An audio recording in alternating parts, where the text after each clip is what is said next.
Scott Groves here with another mortgage mystery. What is the difference between buying a single family residence and a condo, townhouse, or co-op? Now, it's interesting because a single family residence is just that. It's a single family that has no common walls. You own the land that the property is on, and you presumably have some yard space or square footage around the house.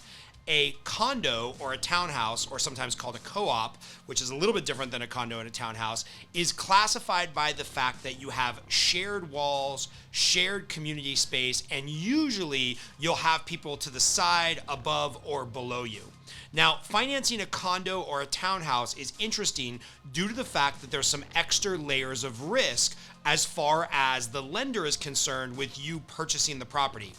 A couple of things you need to be aware of. One, I believe all HOAs or homeowners associations that manage all the condos and townhouses in America have some type of HOA dues. So for example, you might pay anywhere from $100 to $200 to $1,000 a month in homeowners association dues for the right to live in that condo or townhouse project. The thought is that homeowners association dues, that monthly fee of a couple $100, goes to pay for the guy that cleans the pool and the jacuzzi at the community facilities. It goes to manage the gardening and the electric gates. It covers the homeowner's insurance for the overall building, the structure, the exterior, the roof, the walkways.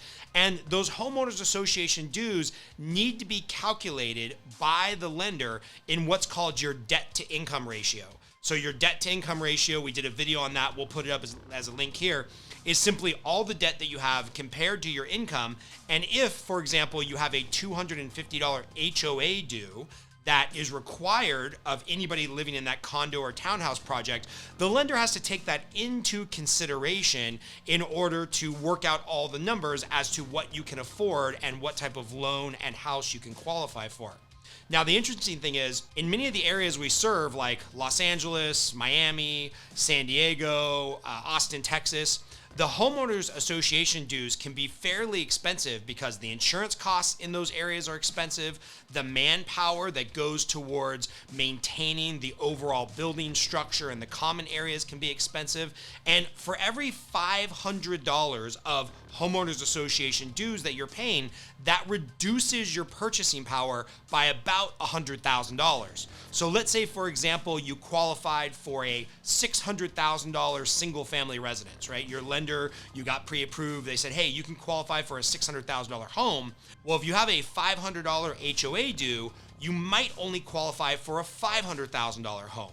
So you need to be working with a lender who understands the interplay of those homeowners association dues and the loan and the house or the condo that you can qualify for, because that's going to be a sliding scale.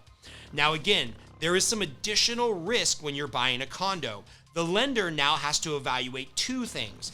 They have to evaluate you as the borrower, and they also have to evaluate the health of the condo project. So, for example, when you go to buy a condo or a townhouse, the lender is going to verify your ability to buy a particular unit and finance a particular loan size. But then separate from that, they're also going to do some due diligence and research on the condo project to make sure there's no pending insurance claims, no pending lawsuits, no pending special assessments, which is additional money you have to pay into the condo. They're going to make sure that there's some reserve funds every month going towards a reserve account to pay for deferred maintenance. Because if you think about it from the standpoint of the lender, they're taking a risk on you, the borrower, by lending you this money, but they're also taking a risk on the condo project. And this can get tricky because if there is outstanding litigation, for example, it takes a special kind of lender who can work through all of that paperwork and still help get you into the condo.